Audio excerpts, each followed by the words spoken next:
안녕하세요. 워런 버핏처럼 매일 신문을 박준범 함께 읽으면서 투자의 고수가 됩시다. 오늘 8월 25일 금요일입니다. 어느덧 23년에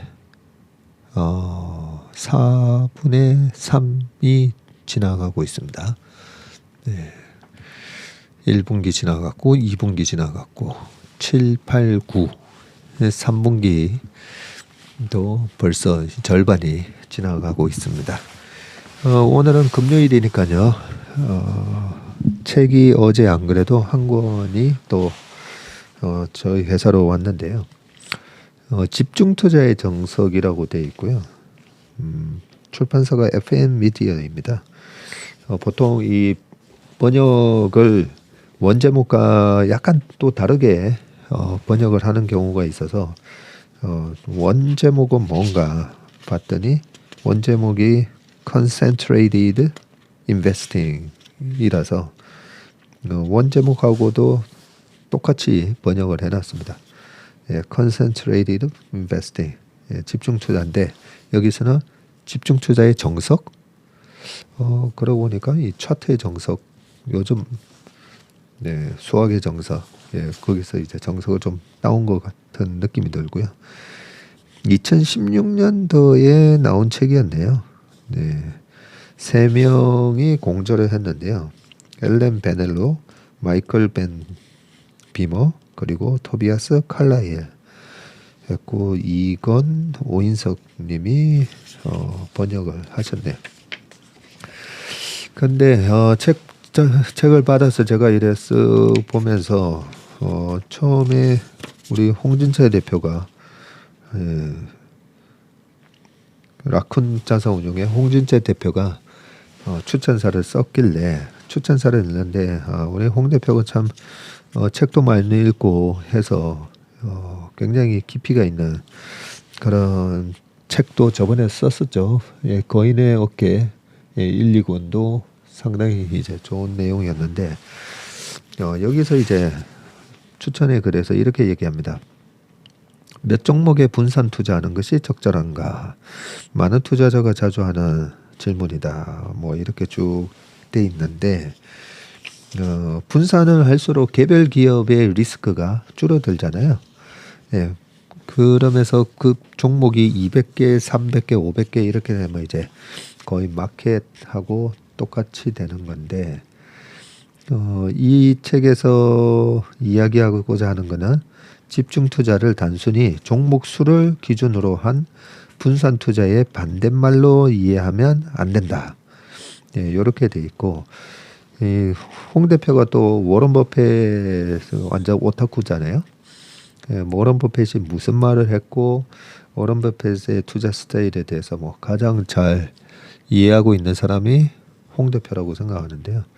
모르겠습니다. 본인도 워런 버핏처럼 투자를 한다라고는 안 한 것 같은데 아무튼 이 투자 대가들에 대해서는 철저하게 꿰차고 있습니다.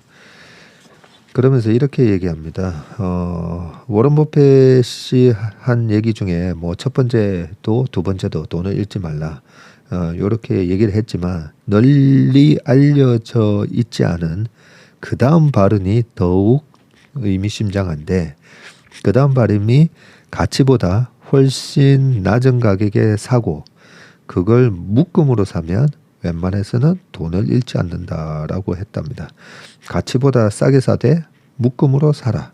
가치를 잘 분석해서 가치보다 가능한 싸게 사는 것은 훌륭한 투자의 핵심 요소지만 그것만으로는 부족하고 아무리 가치를 철저히 분석하더라도 해당 투자에서 실제 이익을 거두기에는 여러 불확실성이 존재하기 때문에 가치보다 싼 가격에 살 수 있는 좋은 투자권을 다수로 묶어서 포트폴리오를 구성해서 투자해야 좋은 투자가 될 수가 있다라고 돼 있는데 집중 투자의 대가로 꼽히는 워런 버핏이 분산 투자를 강조했고 실제로도 분산 투자를 통해 큰 부를 축적했는데 집중 투자와 분산 투자 중 무엇을 따라야 한다는 말인가, 그죠? 대답은 워런 버핏의 또 다른 스승인 필립 피셔로부터 찾을 수가 있는데 필립 피셔의 저서 위대한 기업에 투자라 9장에서는 집중 투자의 위험성에 동의하면서도 분산 투자의 위험성이 상대적으로 덜 알려져 있다며 다음과 같이 얘기했다고 합니다. 25개 이상의 많은 종목을 보유하고 있다는 사실이 당혹스럽다는 게 아니다. 투자자 자신이 정말 잘 이해하고 매력적이라고 느끼는 종목이 그중 아주 일부에 불과하다는 사실이 당혹스럽다. 네. 저도 이 말이 참 중요하다고 생각하는데요. 제가 예전에 파생 위주로 운용을 하면서 한화자산에 있을 때는 저 혼자서 이제 1조 이상을 운용을 했었거든요.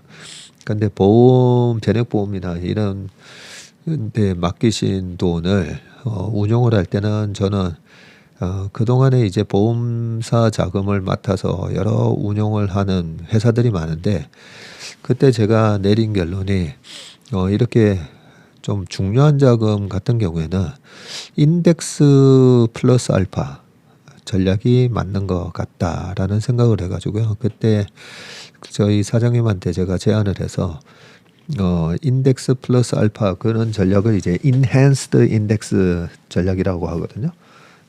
약간 패시브인데 약간의 플러스 알파를 추구하는 건데 인덱스보다도 플러스 5% 정도 더 수익을 내는 그런 목표를 가진 건데 그 말처럼 쉽지 않죠. 인덱스도 못 쫓아가는데 인덱스 플러스 알파를 낸다는 게.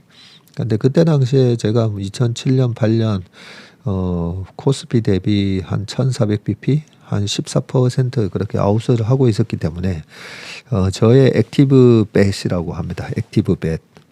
패시브하게 인덱스 시총 비율로 쫙 깔아서 가는 운용을 패시브 운용이라고 하고요.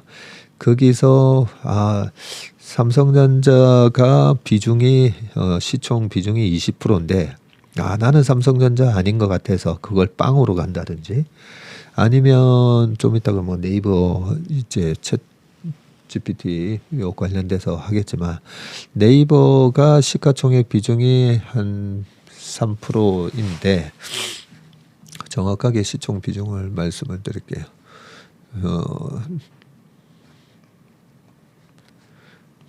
네이버의 시가총액 비중이 전체 비중의 한 1.8%, 삼성전자가 20.18%, LG엔솔이 6.2, 하이닉스가 4.3 이런데 네이버가 1.8인데 나는 네이버가 정말 좋은 것 같아 하면서 네이버를 한 5% 아니면 10% 그랬을 때 그 시총 비율 이상의 투자 비중을 액티브 벳이라고 그렇게 표현을 합니다. 그래서 완전히 액티브하게 운용을 하는 것보다는 인덱스를 거의 한 8, 90% 깔아놓고 나머지 10%, 20% 범위에서 정말 이제 시장을 아웃퍼폼할 수 있는 종목에다가 조금씩 웨이트를 늘려서 그런 식으로 해가지고 인덱스 플러스 알파 전략으로 투자를 하는 게 맞을 것 같습니다. 해서 실제로 제가 변액보험 그 1조 이상 투자했을 때 그렇게 투자를 했었고요. 네, 그런 의미에서 분산 투자의 장점하고 분산을 안 했을 때의 변동성에 대한 리스크 뭐 이런 부분이 다 여러 가지 장단점이 있는데 왜 제가 그런 전략을 제안을 했냐면요. 그 변액보험 같은 경우나 뭐 펀드도 마찬가지긴 한데 돈을 언제 찾을지 모르잖아요. 고객이 돈을 언제 찾을지 모르는데 그냥 순수 액티브 펀드인 경우에는 고객이 자금의 일부를 안 하는 장이 좋을 것 같아서 주식에다가 그냥 이 일부를 투자했으니까 알아서 주식으로 해줘. 예, 이런 경우도 있는데 사실 개인이 그 주식으로 지금 돈을 벌 장인지 아닌지 그 판단도 사실 잘 못하잖아요.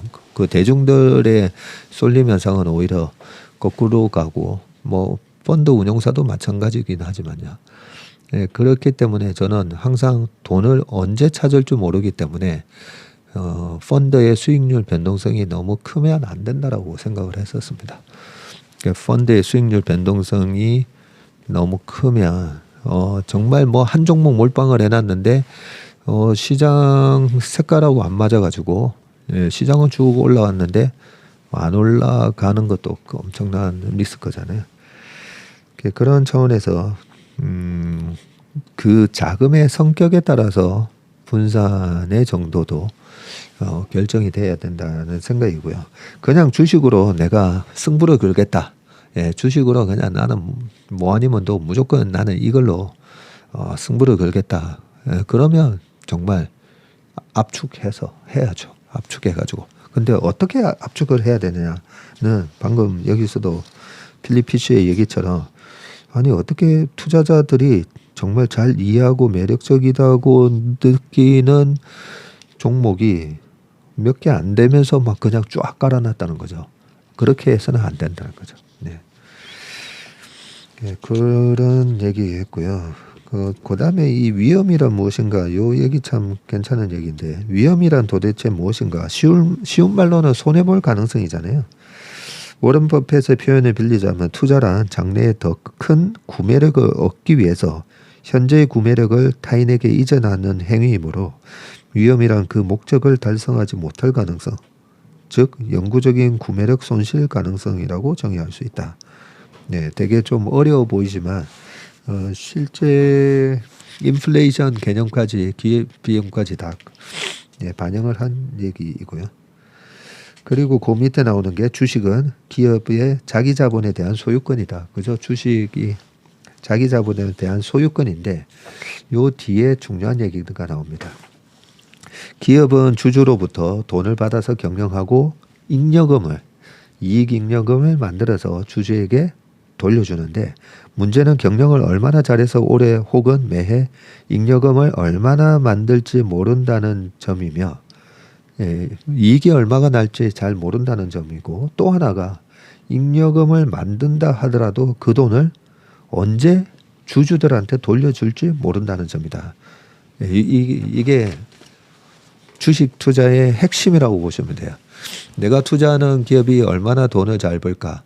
얼마나 돈을 잘 벌려면 성장 산업에서 해야 되고 성장 산업은 아닌데 획기적인 기술을 개발해서 자동차가 포화되어 있는 시장인데 전기차 아니면 뭐 수소차 뭐 등등을 개발해서 뭐 돌풍을 일으키고 애플의 아이폰처럼 스마트폰을 만들어서 새로운 시장을 만들어 버리고 그러면서 돈을 벌 수 있는지에 대한 요 판단이 되게 중요하고 그죠?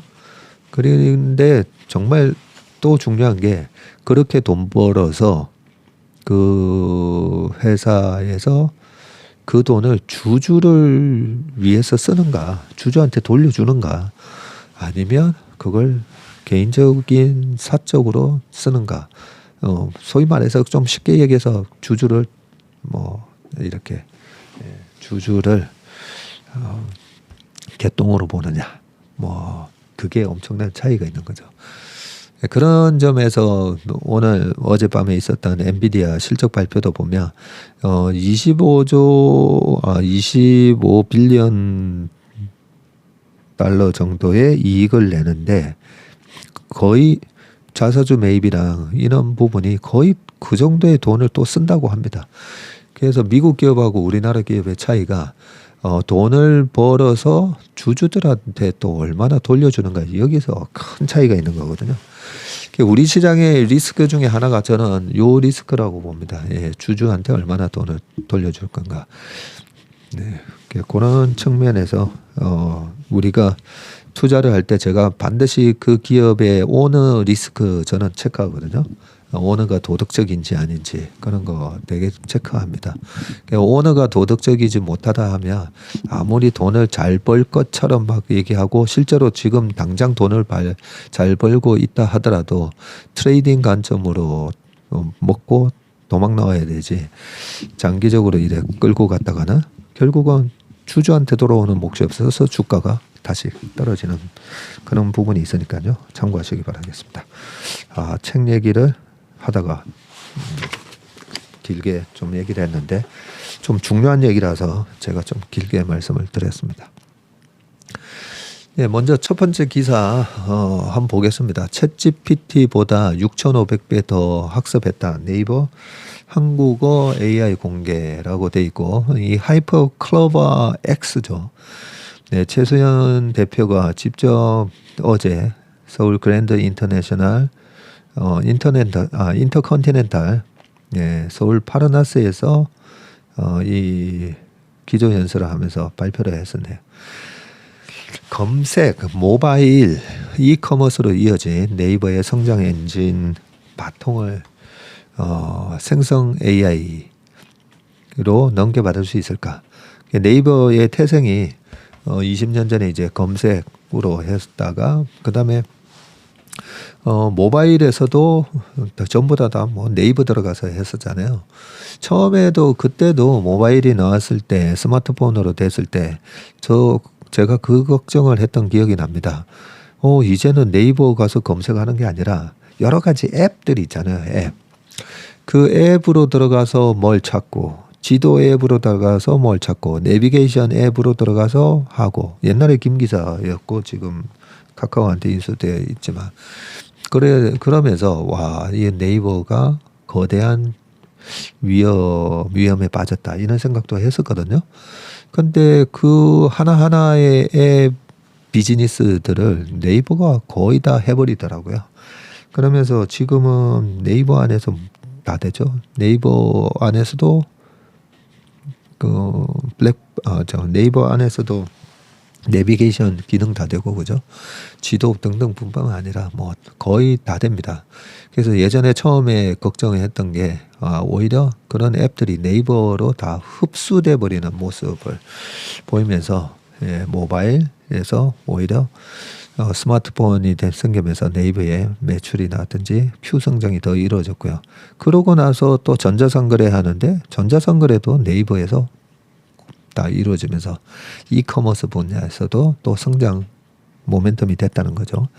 자, 그런 측면에서 이번 생성형 AI가 네이버의 성장 엔진이 될 수 있는 건지 그 부분을 지금 얘기하는 거고요. 그게 이제 핵심이라고 보고 있습니다. 네이버가 이제 최신 거대 언어 모델인 LLM의 하이퍼클로바 X를 공개를 했고요. 네이버 서비스 전반을 이 하이퍼클로바 X와 연결하는 동시에 각 기업에 최적화한 기업형 서비스로 수익을 내겠다는 전략이다. 네, 요 부분이 제일 중요하죠. 그래서 수익을 어떻게 내는데, 모니타이제이션은 어떻게 할 건데, 요게 중요하고요. 하이퍼클로바 X는 21년 네이버가 세계 세 번째로 공개한 LLM인 하이퍼클로바의 업그레이드 버전이다. 그래요? 그러면 챗GPT, 바드, 그 다음에 네이버의 하이퍼클로바 X가 세 번째인가 보네요. 하이퍼클로바 X는 챗GPT보다 한국어 데이터를 6,500배 더 많이 학습한 것으로 알려졌다. 제가 요 얘기 여러 번 했었죠. 네이버는 요걸 좀 줄여서 얘기해. 클로바 X라고 하죠, 그냥. 클로바 X를 만들기 위해 최근 5년간 AI 분야에만 1조 원 이상을 투자했네요.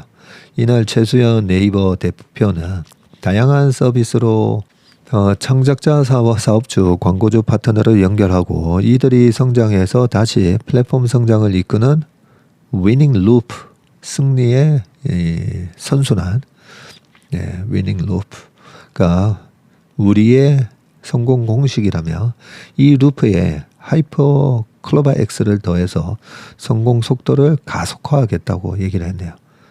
요게 핵심이다, 그죠? 다양한 서비스로 창작자와 사업자와 광고주, 파트너를 연결하고 이들이 성장해서 다시 플랫폼 성장을 이끄는 이런 선순환이 우리의 성공 공식이다. 라고 하면서 이 루프에 하이퍼 클로바 X를 더해서 성공 속도를 가속화하겠다고 말을 했습니다. 다만 네이버는 매개 변수, 파라미터 규모는 LLM의 핵심 노하우라면서 공개하지 않았네요. 근데 요 밑에 나오는데요. 숫자로 보는 네이버 AI는 세계 세 번째고 그리고 60만 유닛 네이버 데이터 센터 각 세종 서버 수용 규모고요. 5년간 투자한 규모가 1조 원이고 파라미터가 2040억 개라고 뭐 이렇게 돼 있는데 하이퍼 클로바의 파라미터는 2040억 개인데 클로바 X는 비공개다 이렇게 돼 있네요. 네이버는 다양한 쓸모를 공개를 했는데 이날 오후 4시 시범 서비스를 시작한 클로바 X는 챗GPT와 같은 대화형 AI 서비스이고요. 클로바 X는 네이버 내외부 서비스의 API, 응용 프로그램, 인터페이스를 연동해서 생태계 확장을 노립니다. 이용자가 클로바 X에서 소카, 배민, 컬리, 야놀자 서비스를 불러다 쓸 수 있게 되어 있네요. 예컨대 아이와 함께 타기 좋은 렌트카 추천해줘 하면 소카의 렌트카 중 적합한 차종 정보를 보여주고 예약까지 연결한다. 그러니까 우리가 네이버에서 직접 꽃 배달하면 쫙 스폰서 링크 쫙 뜨듯이 AI로 꽃 배달 하든지 아니면 렌트카를 하든지 식당 여의도에서 맛집 어디야라고 했을 때 아무래도 이 생성형 AI에다가도 스폰서 광고를 심어 넣을 수 있겠다 그죠? 그렇네요. 네이버는 창작자 사업자들을 위해 글쓰기 도구 클로바 4 라이팅과 광고주를 위한 생성형 AI 기반 광고 상품 클로바 4 애드도 선보인다고 하네요. 하이퍼 클로바 X를 초등학생에게 친절하게 설명해줘. 그러니까 안녕하세요. 클로바 X는 자연어를 이해하고 대화할 수 있는 인공지능이에요. 하고 이래 샘플이 사진에 나와 있습니다. 기업 간 거래 B2B 분야는 LLM을 통해 어떻게 수익을 낼 수 있을지에 대한 네이버의 방향성을 보여주는데 프로젝트 커넥트 X는 생산성 도구다. 메신저나 메일 등 여러 경로로 오는 업무 지시를 AI가 통합해서 실행 계획을 세워 보고서 이메일 초안도 만들어준다네요. 우선 네이버 사내에서 쓰고 차후 다른 기업에 제공한다네요. 네이버는 기업용 AI 서비스로 뉴로 클라우드도 내놨네요. LLM을 자체 개발하기 어려운 기업들에게 클로바 X를 제공하고 클라우드를 기업 내에 두는 방식으로 데이터 보안을 보장하는 서비스네요. 이 같은 네이버의 B2B AI 기술은 삼성전자 DS 부문과의 AI 반도체 협업에 이미 쓰이고 있다고 합니다.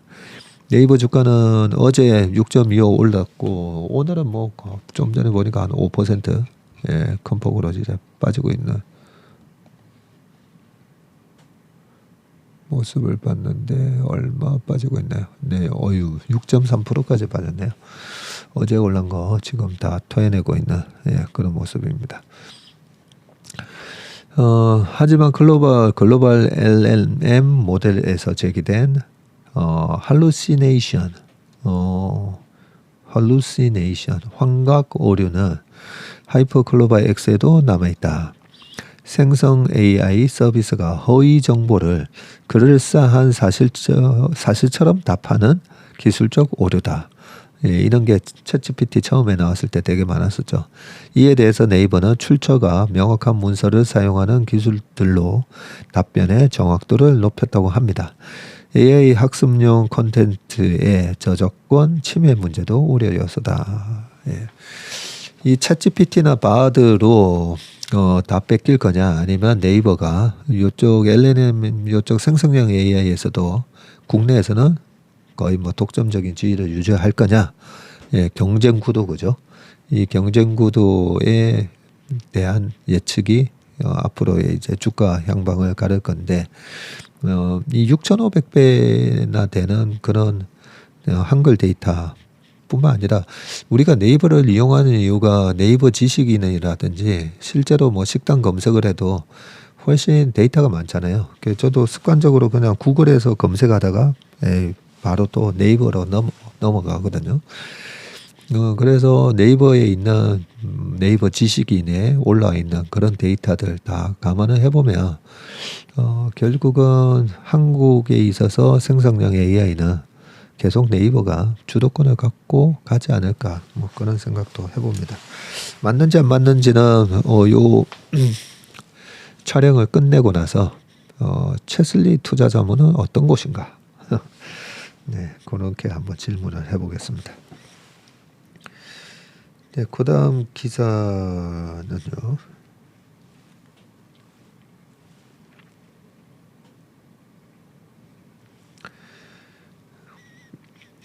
사우디, 이란, 아르헨티나 등 6개국이 내년부터 브릭스에 합류를 한다고 되어 있습니다.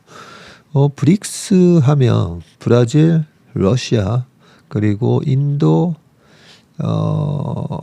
C가 뭐였죠? C가 차이나죠. 맞네요. 차이나. 그리고 사우스 아프리카, 그죠? 남아프리카 공화국이었는데, 여기에 신흥경제 5개국 정상회의인 이 브릭스에 내년부터는 사우디와 아랍에미리트, UAE가 들어가네요. 이란, 이집트, 요 아랍권이 다 들어간다, 그죠? 아르헨티나, 이디오피아 등 6개국이 합류를 해서 브릭스 회원국이 늘어난 것은 2010년에 남아공이 합류한 이후에 13년 만이라고 되어 있네요. 어떻게 보면 브릭스 하다가 2010년 이후로 브릭스가 좀 많이 안 좋아졌었죠. 영국 파이낸셜 타임즈에 따르면 올해 의장국이 남아공의 시릴 라마포사 대통령은 제15차 브릭스 정상회의 마지막 날인 24일 어제 기자회견을 열고 브릭스 확대의 첫 번째 단계로 이들 국가가 내년 1월 1일부터 회원이 될 것이라고 발표를 했네요. 기자회견에 함께 자리한 4개국 정상과 화상 참여한 푸틴 러시아 대통령은 이 남아프리카 공화국 요하네스버그에서 열린 브릭스 정상회의에 사진에 보니까 푸틴만 안 보이네요. 시진핑 주석도 갔고, 룰라 브라질 대통령도 가 있고, 시릴 라마포사 남아공 대통령, 그리고 라렌드라 모디 인도 총리 다 있는데, 푸틴이 어디 이렇게 해외 멀리 가기가 되게 부담스러울 겁니다.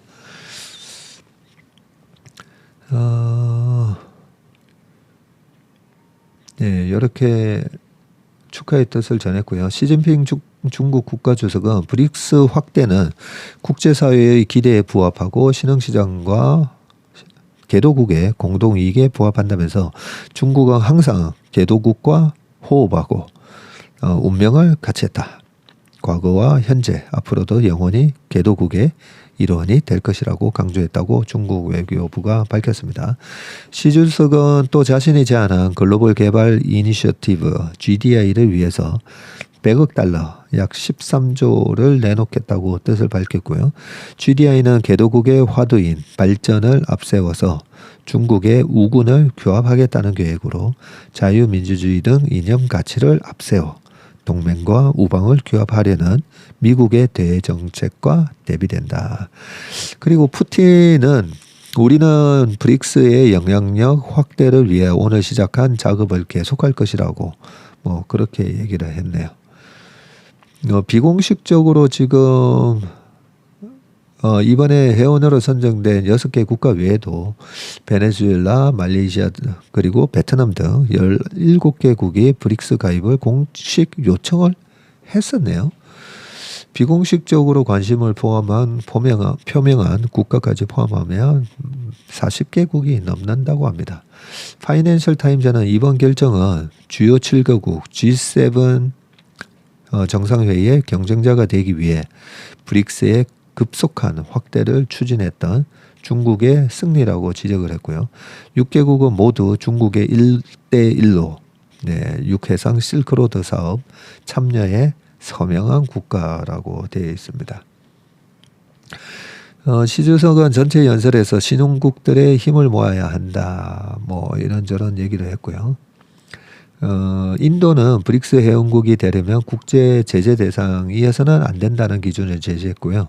1인당 국내 총생산 등 경제 기준이 필요하다는 의견도 냈다고 합니다.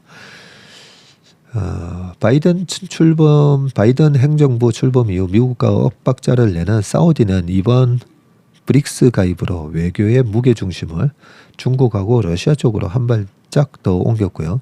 사우디는 미국의 대러시아 제재 국면에서 산유국 협의체인 오펙 플러스를 통해서 러시아와 공조하고 있습니다. 지금 중국은 최근 이런 사우디에 밀착하면서 중동에서의 영향력 확대를 시도하고 있죠.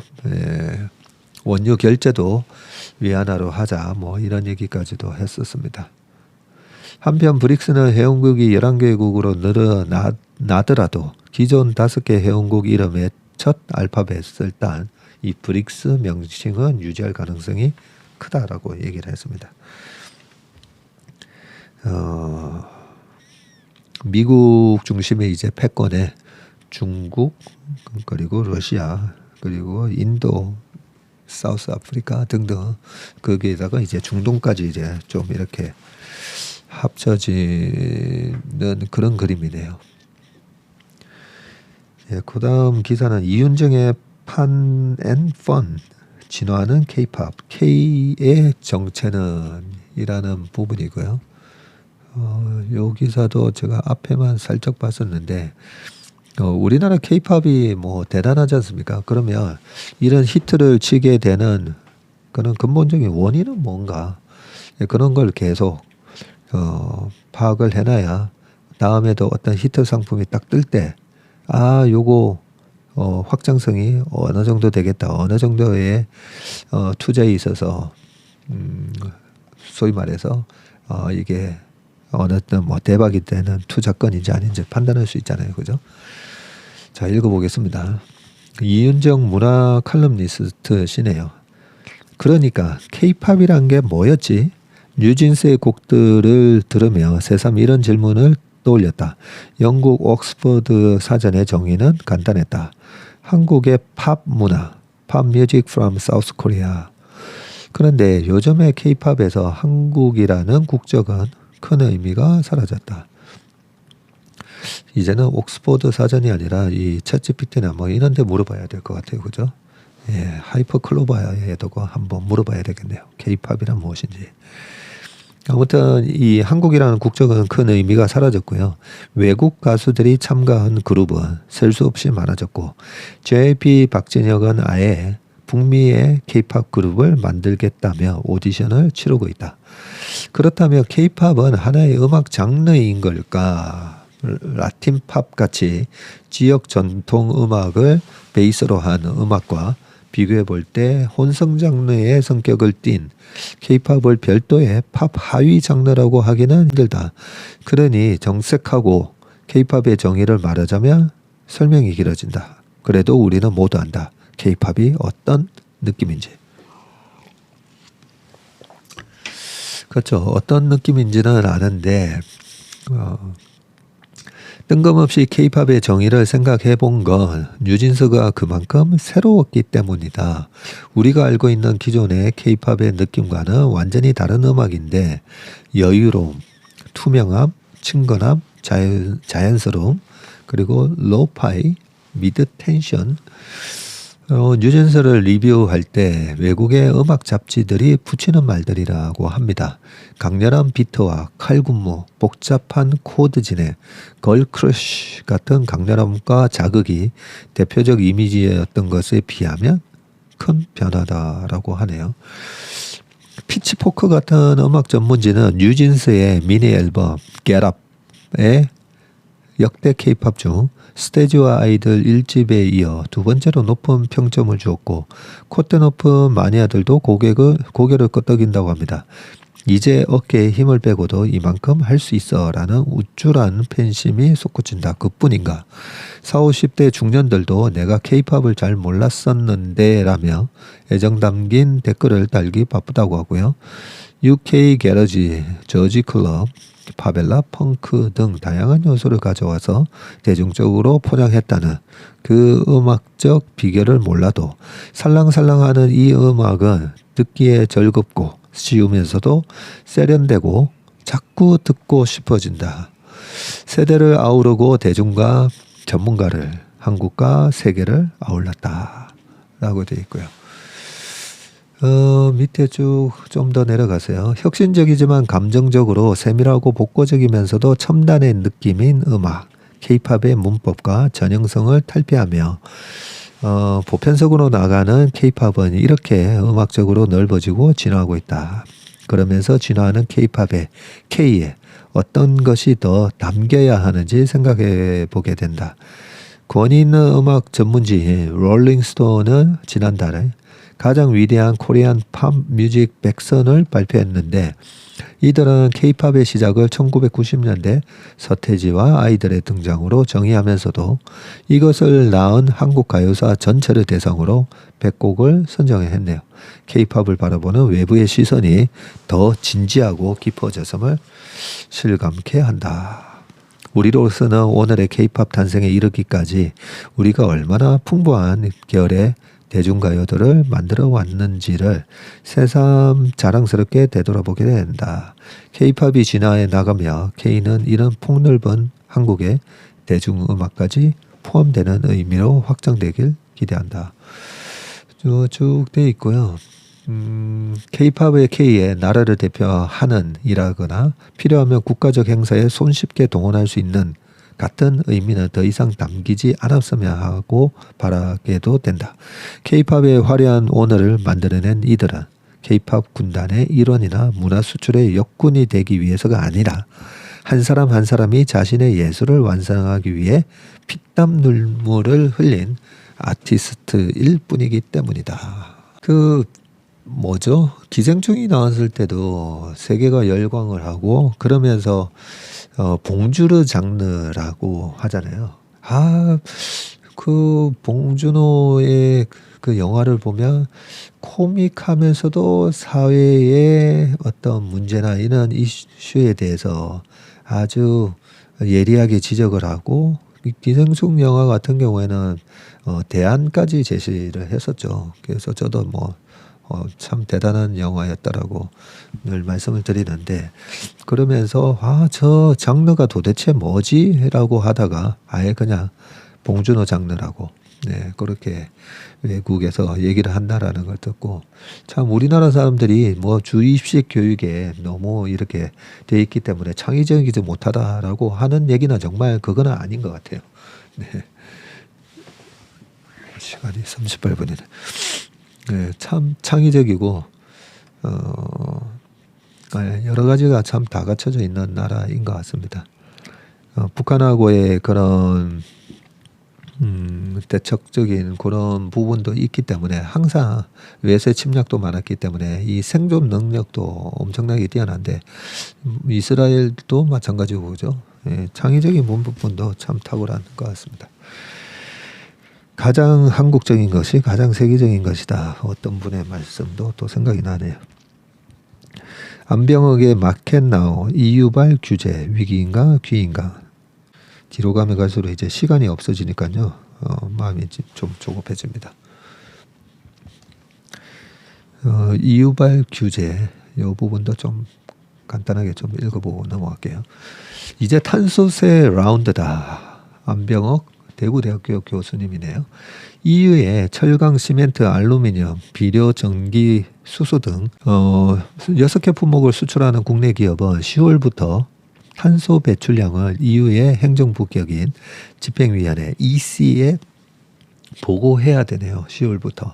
26년 1월 1일부터는 수출품 제조 과정에서 EU 기준을 넘어서는 탄소 배출량에 대해서는 EU의 수입업자를 통해서 배출권 인증서를 구매해야 됩니다. 탄소세가 추가 관세로 부과되는 셈입니다. 지난해 국내 철강사는 60억 달러 어치를 EU에 수출했네요. 거의 한 8조를 EU를 수출했네요. 탄소세 부과로 대EU 수출이 20% 정도 감소할 것이라는 추정도 나왔는데 벨기에 브뤼셀에 있는 연구기관인 카네기 유럽이 최근 내놓은 연구에 따르면 한국은 탄소세 부과에 가장 큰 영향을 받는 10개국에 들었다라고 합니다. EU가 2050년까지 세계 최초로 탄소 중립, 넷제로라고 하잖아요. 그죠? 넷제로 대륙을 만들겠다는 야심만만한 그린딜 계획을 실행해 왔는데 22년 2월 발발한 우크라이나 전쟁으로 러시아산 원유와 천연가스 공급이 거의 중단되면서 이 그린딜은 이제 EU 27개 회원국의 절체절명 과제가 됐고요. EU의 그린딜 발표 이후 미국이나 중국, 한국도 유사한 넷제로 계획을 공표했습니다. 이처럼 그린딜 달성 방안의 하나로 탄소세는 이제 글로벌 규범이 됐고요. 1990년대 다자 무역 협상에서 뭐 우루과이 라운드 뭐 이런 거 많았었죠. 그래서 환경과 노동이 새로운 흐름이 된 것처럼 말이다. 학자들은 글로벌 어젠다를 만들고 확산시키는 EU를 규제 강대국 혹은 규범적 권력으로 부르는데 EU는 미중처럼 군사대국도 아니고 경제력도 G2에 이어서 세 번째인데 그렇기에 국제 정치 경제에서 자신의 목소리를 내고 정체성을 각인하려면 이런 규범 제정 능력이 EU에게 꼭 필요하다고 합니다. 급성장 중인 AI에 대한 규제도 마찬가지라고 하고요. 뭐 쭉 돼 있는데 규제 강대국 뭐 규제하면 그게 전부 다 기업들에게는 다 코스트가 되잖아요. 탄소를 그만큼 못 줄이면 탄소 배출권을 사서 이제 내야 되다 보니까 그게 다 코스트가 되거든요. 근데 이렇게 되어 있습니다. 규제 강대국 EU의 이런 움직임은 우리 국내 기업에게는 위기자 기회가 될 수 있다. 기후위기 대응은 이제 세계적 추세이고 적극적으로 대응하는 기업에는 새로운 기회가 될 수 있을 터이고 그렇지 못한 기업에는 리스크가 될 것이다. 워싱턴 DC의 K 스트리트가 로비스트들의 집결지이듯이 그래요? K 스트리트라는 게 있나 보네. EU 기구가 몰린 벨기에 브뤼셀도 로비의 총본산이다. 워싱턴 DC뿐만 아니라 브뤼셀에도 관심을 가져야 한다. 계속될 EU의 신규제에 뒷북치고서 후회하지 말자. 라는 부분이고 마지막은요. 김동호의 시시각각 중국에 스며드는 재패니케이션이라고 합니다.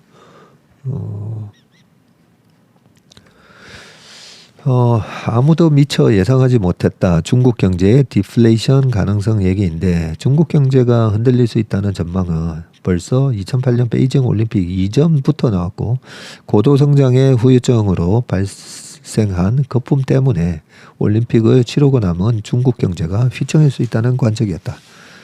보통 올림픽을 치르고 나서 반드시 무슨 이런 경제 슬럼프가 온다라는 그런 이론이 있죠. 왜냐하면 우리도 8.18 올림픽 이후에 그러고 나서 10년이 되는 해에 IMF 위기를 겪었었고 그 외에도 뭐 많습니다. 예, 많기 때문에 저도 그때 중국 2008년 그리고 10년 안에 중국발 위기가 오지 않을까 그런 걱정을 했었는데 2015, 16년도에 그때 이제 그림자 금융 이런 얘기하면서 좀 위기 가능성이 있었지만 제가 계속 그 무역 수지 체크한 데 있잖아요. 그 무역 수지가 워낙 이제 계속 제조업에서의 그런 경쟁력을 갖고 있다 보니까 어마어마한 천문학적인 무역수지 흑자를 냈기 때문에 위기가 왔지만 그 위기를 좀 스무스하게 넘길 수 있었다라고 생각을 하고 있습니다. 뭐 지금도 마찬가지고요.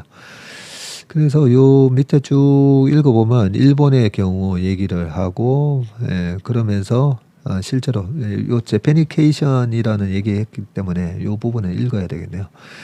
하지만 중국 경제는 올림픽을 치르면서 오히려 수직 상승했고 2010년 일본을 제치고 국내 총생산의 미국에 이어 세계 2위로 떠올랐고요.